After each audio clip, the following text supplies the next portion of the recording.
Breaking news. భారీ వర్షాలతో విజయవాడ అతలాకుతలమవుతోంది.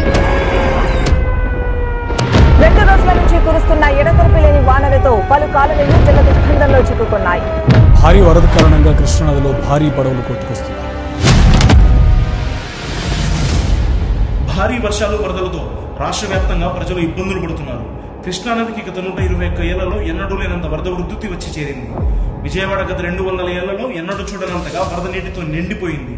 ప్రజలందరూ విద్యుత్ సరఫరా లేక, ఆహారం లేక, తాగడానికి నీళ్లు లేక తీవ్ర ఇబ్బందులు పడుతున్నారు. ఇన్ని కష్టాలు చుట్టుముట్టిన ముంపు ప్రాంతాల ప్రజలు మాత్రం మనోధైర్యాన్ని కోల్పోలేదు. కారణం, ఒక శక్తి తమకు అండగా ఉందని, ఆ శక్తే తమను కాపాడుతుందని గట్టిగా నమ్మి నిలబడ్డారు. ఆ శక్తి పేరే ముఖ్యమంత్రి నారా చంద్రబాబు నాయుడు గారు.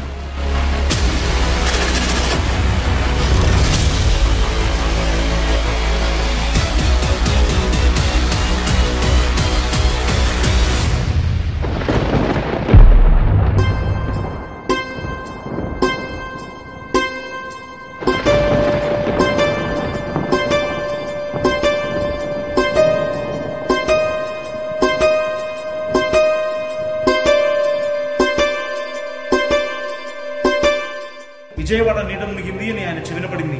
అంతే, హుటాహుటిన విజయవాడ చేరుకున్నాడు. ప్రతి వీధిలో ఇబ్బందులు పడుతున్న వారి దగ్గరకు నేరుగా వెళ్లి నేను వచ్చానని భరోసా ఇచ్చాడు. విజయవాడ కలెక్టరేట్ ని తన నివాసంగా మార్చుకుని విజయవాడ తేరుకున్నాకే ఇంటికి వెళ్తానని నిర్ణయించుకున్నాడు. అధికారులతో సమీక్షలు జరిపారు. విజయవాడ ప్రజలను ఎలా కాపాడాలో ప్రణాళికలు రచించాడు. కేంద్ర హోంమంత్రితో, ప్రధానమంత్రితో మాట్లాడారు.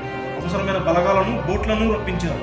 వరద నీటిలో చిక్కుకుపోయిన ప్రతి ఒక్కరికి ఆహారం, పాలు, తాగడానికి నీళ్లు అందేలా చూశారు. స్వయంగా తాను కూడా అందించారు.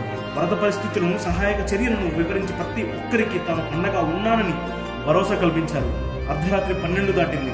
1 గంట, 2, 3 గంటలైనా ఆయనకు మాత్రం టైం తెలియలేదు. తెల్లవారు 5 గంటల వరకు ప్రతి ఒక్క విషయాన్ని దగ్గరుండి పర్యవేక్షిస్తూ పదండి ప్రజల్ని కాపాడుతాం, కష్టకాలంలో వారికి అండగా నిలుద్దామంటూ అధికారులను ఉత్తేజపరుస్తూ వారితో కలిసి నిరంతరంగా పనిచేస్తూనే ఉన్నాడు నారా చంద్రబాబు నాయుడు.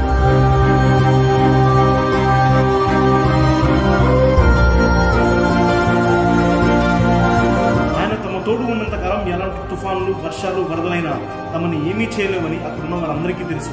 అందుకే అంత కష్టకాలంలో కూడా బాధితులు ధైర్యంగా నిలబడ్డారు. చంద్రబాబుని the man of crisis management అని అందుకే అంటారేమో.